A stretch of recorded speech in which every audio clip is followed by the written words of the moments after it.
Assalamualaikum warahmatullahi wabarakatuh. Alhamdulillah, alhamdulillahirabbil alamin, wassalatu wassalamu ala Rasulillah wa ala alihi wa sahbihi wa mawalah.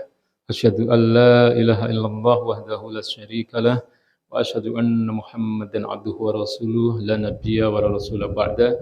Allahumma shalli wa sallim wa barik ala sayyidina Muhammad wa ala alihi wa ashabihi ajma'in, amma ba'd. Ya ibadallah, ittaqullaha haqqa tuqatih wa la tamutunna illa wa antum muslimun. Faqala ta'ala fi kitabihil karim, a'udzu billahi samiul alim minasyaitonir rajim. Bismillahirrahmanirrahim.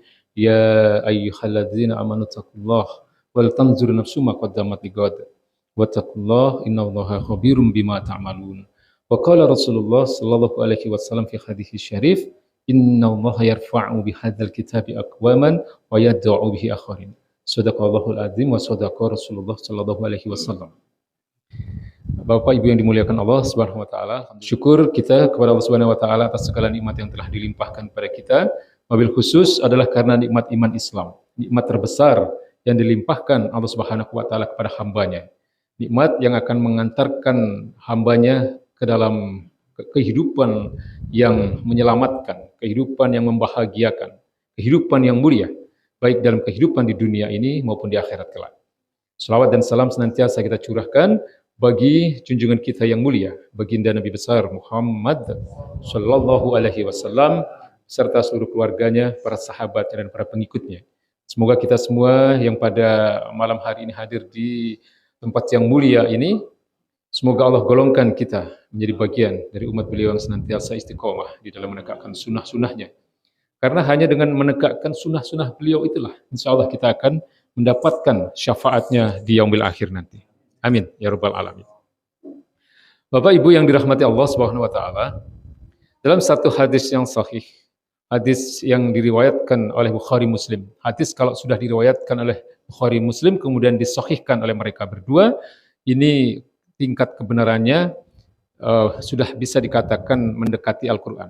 Jadi kumpulan hadis yang diriwayatkan dan disahihkan oleh Bukhari Muslim adalah kitab tertinggi kesahihannya setelah Al-Quranul Karim.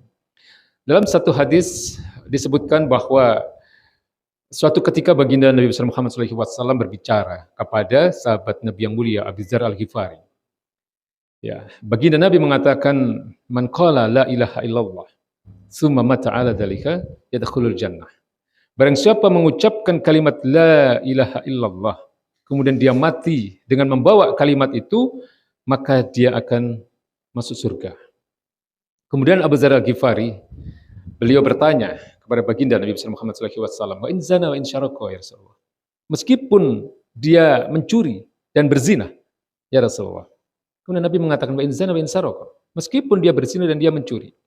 Diulangi lagi pertanyaan ini oleh Abu Dzar Al-Ghifari, wa in zana wa in syaraka ya Rasulullah. Meskipun dia berzina dan dia mencuri. Baginda Nabi kemudian mengatakan, wa in zana wa in syaraka. Meskipun dia berzina dan dia mencuri. Sampai pertanyaan ini diulang 3 kali oleh Abu Dzar Al-Ghifari. Dan Nabi tetap pada jawabannya, yaitu wa in zana wa in syaraka. Meskipun dia berzina dan dia mencuri. Kemudian diakhiri oleh sebuah kalimat oleh baginda Nabi, meskipun engkau tidak menyukai hal ini. Saya ingin mengatakan begini, Bapak Ibu yang dimuliakan Allah Subhanahu wa taala. Hadis ini bukan merupakan satu toleransi atau bukan satu hal yang mentolerir satu perbuatan maksiat. Hadis ini menunjukkan kemuliaan dari Allah Subhanahu wa taala, artinya kemurahan dari Allah Subhanahu wa taala kepada hambanya. Jadi orang itu insya Allah dia akan masuk surga selama dia memiliki keimanan yang baik dan benar. Selama dia hanya menuhankan Allah Subhanahu wa taala, selama dia hanya menyembah Allah Subhanahu wa taala, dia tidak menyekutukan Allah Subhanahu wa taala dan mengimani kenabian baginda Nabi besar Muhammad SAW. Itu intinya. Ya, jadi kalimat la ilaha illallah Muhammadur Rasulullah itu kan mengandung konsekuensi mengimani satu-satunya sesembahan hanyalah Allah Subhanahu wa taala dan mengimani kenabian baginda Nabi besar Muhammad SAW. Mengimani bahwa Nabi Muhammad SAW adalah benar-benar utusan Allah Subhanahu wa taala. Ya. Tapi kalau orang itu kemudian melakukan maksiat, ya, melakukan berbagai tindakan-tindakan yang mengandung dosa, tentu tidak demikian mudah dia masuk surga. Ya, ada hisab, ya, ada pembalasan, dicuci dulu di neraka. Ya, tapi kalau imannya masih baik dan benar, imannya masih sempurna, ya, dia akan tetap masuk surga setelah dosa-dosanya dibersihkan. Ya, tapi persoalannya begini, untuk mempunyai keimanan yang benar itu bukan sesuatu yang mudah. Ya, untuk mempunyai keimanan yang benar itu bukan sesuatu yang mudah. Iman itu kan butuh pembuktian. Ya, iman itu adanya memang di dalam hati. Ya, jadi iman itu adalah merupakan keyakinan yang kalau di dalam bahasa para ulama disebut dengan at-tasdiqul jazim, pembenaran yang pasti terhadap 6 rukun iman yang selama ini kita tahu itu. Ya, antu'mina billahi wa malaikatihi wa kutubihi wa rusulihi wal yaumil akhiri wa tu'mina qadrihi syarihi wa khairihi minallahi ta'ala.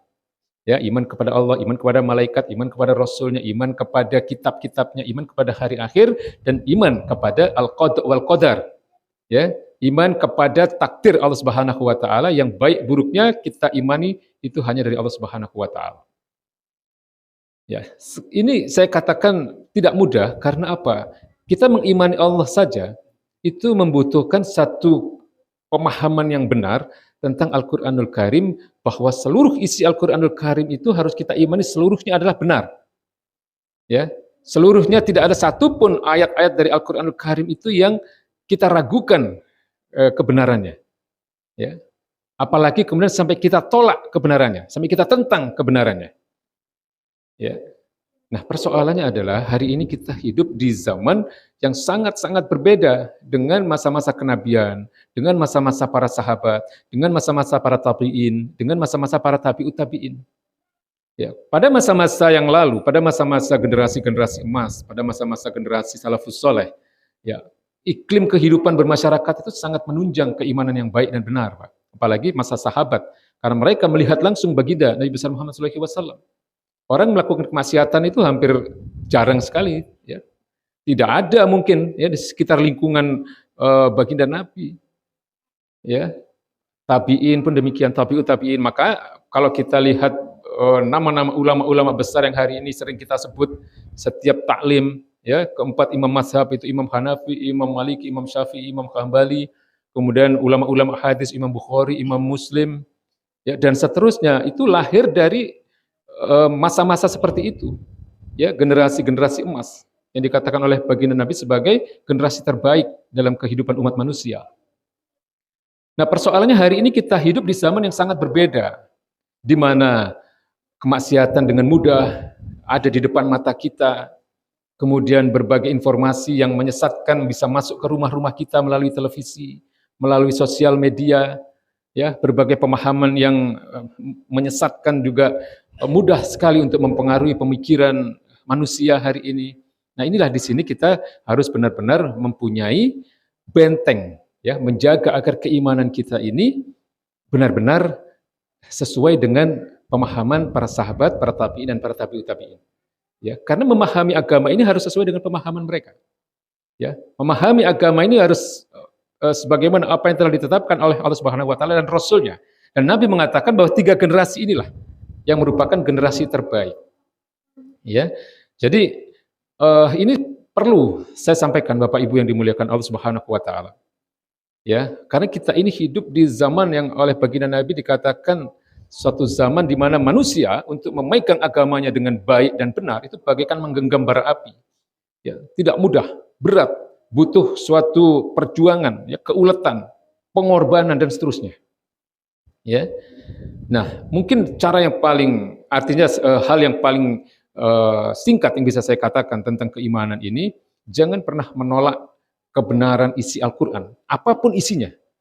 Ya, meskipun kita hari ini tidak bisa melaksanakan isi Al-Quran itu seutuhnya, tidak bisa, Pak. Karena Al-Quran itu ada persoalan-persoalan akidah, persoalan keimanan. Yang kedua ada persoalan-persoalan syariat, ya, persoalan-persoalan yang terkait dengan aturan-aturan kehidupan, hukum-hukum. Nah, ini tidak boleh ditolak. Meskipun hari ini, ya, hukum-hukum itu tidak diterapkan. Ya, Allah perintahkan ada hukum potong tangan, ada hukum kisos, ada hukum rajam. Dalam Al-Quran ada semua itu, Pak. Dan itu merupakan perintah dari Allah Subhanahu wa taala, tapi hari ini kan tidak diterapkan.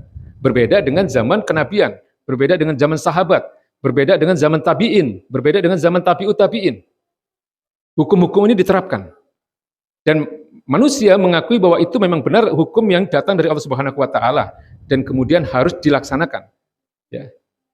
Bukan sekedar diimani kebenarannya, tapi harus dilaksanakan pada saat itu. Sementara hari ini hukum-hukum itu tidak diterapkan, sehingga yang kita lihat di depan mata kita adalah hukum-hukum buatan manusia. Ya, hukum-hukum yang apalagi ini hukum-hukum peninggalan Belanda, Pak, yang hari ini diterapkan kepada kita. Ya, nah disinilah tantangan kita yang berat, Pak. Tidak boleh kita mengakui kebenaran hukum selain hukum-hukum yang datangnya dari Allah Subhanahu wa taala.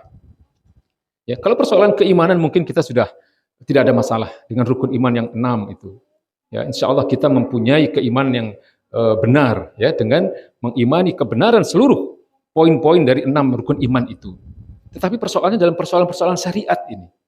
Ya, dalam persoalan-persoalan yang terkait dengan aturan kehidupan yang datang dari Allah Subhanahu wa taala. Ya, memang hari ini tidak diterapkan, tapi kita tidak boleh menolak kebenarannya. Ya, menolak satu ayat saja itu sudah kafir, Pak, orang itu, Pak. Ya, satu ayat saja ditolak dari isi Al-Qur'anul Karim, orang sudah keluar dia dari Islam. Nah, disinilah pentingnya kita senantiasa memohon hidayah kepada Allah Subhanahu wa taala agar kita diberikan keselamatan di dalam beragama ini. Itu satu, Pak. Yang kedua, ya, kalau tadi dalam hadis tadi dikatakan bahwa dengan mengimani Allah Subhanahu wa taala dan Rasulnya, seseorang bisa masuk surga, ya, meskipun dia melakukan kemaksiatan misalnya, ya, tapi kan tentu kita tidak ingin ya mampir dulu ke neraka. Kita tidak ingin dicuci dulu, disiksa dulu. Nah, maka di dalam Al-Qur'anul Karim, orang yang masuk surga, ya, itu syaratnya adalah beriman dan beramal soleh.